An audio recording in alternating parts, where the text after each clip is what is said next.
राजस्थान के एक दूरदराज के रेगिस्तान में एक पुराना किला खड़ा था, जिसे राजमहल कहा जाता था। यह महल अब खंडहर में बदल चुका था।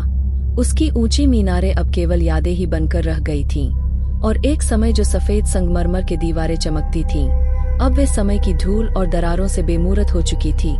गांव वाले हमेशा इस महल के बारे में फुसफुसाते थे, क्योंकि इस महल से जुड़ी कहानियां भूतिया और रहस्यमयी थी। कहा जाता था कि राजमहल के अंतिम शासक महाराजा राघव सिंह ने अत्याचार और क्रूरता से राज्य किया था। उनका दिल उतना ही कठोर था जितना उनके महल के संगमरमर के फर्श।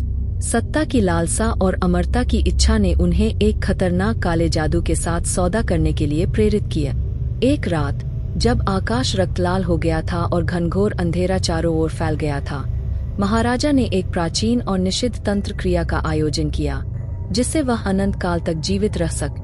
उस रात महल के अंदर अजीब-अजीब आवाजें गूंजने लगी, धरती कांपने लगी और आसमान में बिजली के कड़कने के साथ एक भयानक शोर हुआ। सुबह होते ही महाराजा और उनका पूरा परिवार महल से गायब हो गए। न कोई लाश मिली, न ही कोई निशान, बस महल में खालीपन और भय का सन्नाटा छा गए। गांव वाले कहते थे कि उस रात के बाद से राजमहल में अजीब घटनाएं घटने लगी। किसी ने वहां के दरवाजों के पीछे खड़े गहरे साए देखे, तो किसी ने रात के अंधेरे में राजा की दर्दनाक चीखें सुनी। महल के आंगन में पड़े पुराने खून के धब्बे और दीवारों पर लिखे अपवित्र शब्दों ने यह साबित कर दिया कि वहां कुछ असाधारण था। कुछ साहसी यात्री और अन्वेषक जब राजमहल की ओर बढ़े, तो उन्होंने अपनी आंखों से भूतिया छायाएं देखी।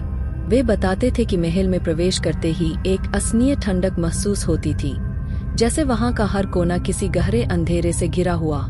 रात को महल की खिड़कियों से अचानक डरावनी परछाइयां दिखती थीं और भीतर से सिसकने की आवाजें आती थीं, जो किसी इंसान की नहीं, बल्कि कुछ बुरे और भयानक प्राणी की आवाजें थीं। गांव के बुजुर्ग कहते थे कि महाराजा राघव सिंह का आत्मा अब भी उस महल में बसा हुआ है, अपनी मृत्यु के बाद भी सजा पाने के लिए। उनका पाप कभी खत्म नहीं हुआ, और जो भी उस महल में कदम रखता है, उसे अपनी आत्मा खोने का खामियाजा भुगतना पड़ता है। राजमहल आज भी खड़ा है, लेकिन उसे कोई नहीं छूता। वह एक खौफनाक याद बन चुका है, एक ऐसी जगह जहां अतीत के अंधेरे और भविष्य के भय एक साथ मिलते हैं।